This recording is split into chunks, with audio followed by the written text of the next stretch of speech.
হুগলি জেলার আরামবাগ থানার অন্তর্গত Arambagh court, Arambagh bar association ও আরামবাগ ল ক্লার্ক অ্যাসোসিয়েশনের বিচার বিভাগ বিচার ব্যবস্থা সম্মান রক্ষার্থে গৌতম নস্কর মহাশয়ের অপসারণ চাই দাবি জানিয়ে সোমবার আরামবাগ কোর্ট বয়কট করা হয়েছিল। আজ বুধবার দুপুর 2টা নাগাদ জানানো হয় আরামবাগ বার অ্যাসোসিয়েশনের পক্ষ থেকে আগামীকাল থেকে কি কোর্ট চত্বর খোলা থাকবে এবং স্বাভাবিক হবে কি কোর্টের কাজ।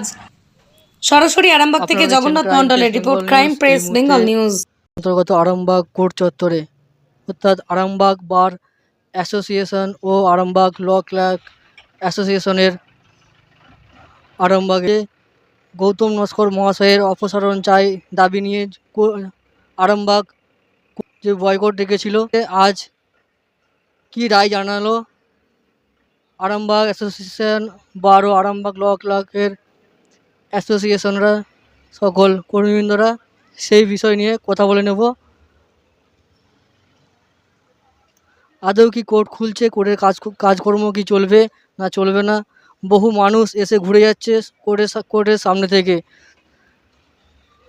বহু মানুষ এসে ঘুরে যাচ্ছেন, কাজ হচ্ছিল না। সেই এগেনস্টে আমরা জেনে নেব যে কাল থেকে অর্থাৎ আগামীকাল থেকে অর্থাৎ বৃহস্পতিবার থেকে কাজ চলবে কিনা কোর্টের।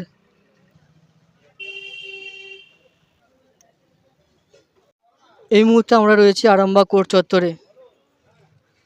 আমরা কথা বলে নেব এখানকার যারা রয়েছেন উকিল স্যারেরা, তাদের কাছ থেকে কথা বলে নেব যে বহু মানুষ কোর্টে এসে যে ঘুরে যাচ্ছে, তারা তাদের কেসের সঠিক বিচার পাচ্ছে না। বহু মানুষকে এসে ঘুরে যেতে হচ্ছে, ভোগান্তির কারণ হয়ে দাঁড়িয়েছে।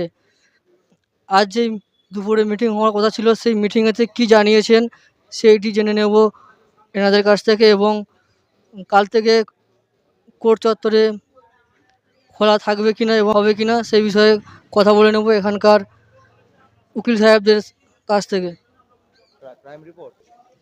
এই মুহূর্তে আমরা রয়েছি আরামবাগ কোর্ট চত্বরে।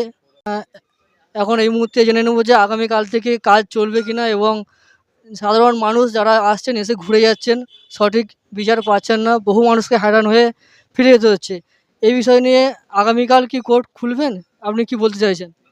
হ্যাঁ, আগামীকাল থেকে আমরা ওই পার্টিকুলার ওই কোর্টটা বন্ধ থাকছে, যেমন ছিল বয়কট সেভাবেই থাকছে। বাকি কোর্টগুলো যেমন অ্যাজ ইউজুয়াল কোর্টসে খোলার কথা সেভাবে আমরা ওপেন রাখছি। ডিস্ট্রিক্ট জাজ সাহেব যেরকম গতকালকে এসে মিটিংয়ে আমাদেরকে আশ্বাস দিয়েছেন, সেই অনুযায়ী আমরা আপাতত বিশ্বাস রেখেই এগাচ্ছি। ডিস্ট্রিক্ট জাজ সাহেব যেভাবে আমাদেরকে বলেছে আমরা সেই পদক্ষেপগুলো নেব এবং আমরা আন্দোলনটা চালিয়ে যাব। কিন্তু আপাতত যেটা জন্য হয়েছিল, ডিস্ট্রিক্ট জাজ সাহেব যেটা আমাদেরকে আশ্বাস দিয়েছেন যে কয়েকটা দিন দেখার জন্য উনি দেখছেন ব্যাপারটা, সেটা আমরা আপাতত বাকি কোর্টগুলো খুলছি। কাল থেকে স্বাভাবিক কাজকর্ম হবে, কিন্তু ওই কোর্টটা হচ্ছে না। ওই কোর্টটা যেমন ছিল সেভাবেই থাকবে, বাকি কোর্টগুলো ওপেন হবে। আপনার নাম? আমার নাম সৌরভ লাহা, অ্যাডভোকেট, আরামবাগ কোর্ট। তাহলে যে সাধারণ মানুষ এসে ঘুরে যাচ্ছে তাদের উদ্দেশ্যে আপনারা এটাই বার্তা দিতে চাইছেন যে কাল থেকে কোর্ট চত্বর খোলা থাকছে, স্বাভাবিকভাবে কাজকর্ম চলবে। ধন্যবাদ। আপনারা সরাসরি শুনে নিলেন ওনার মুখ থেকে।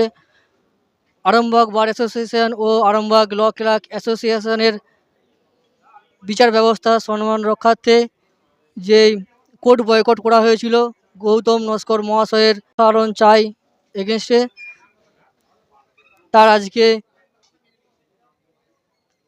রায় শোনানো হলো।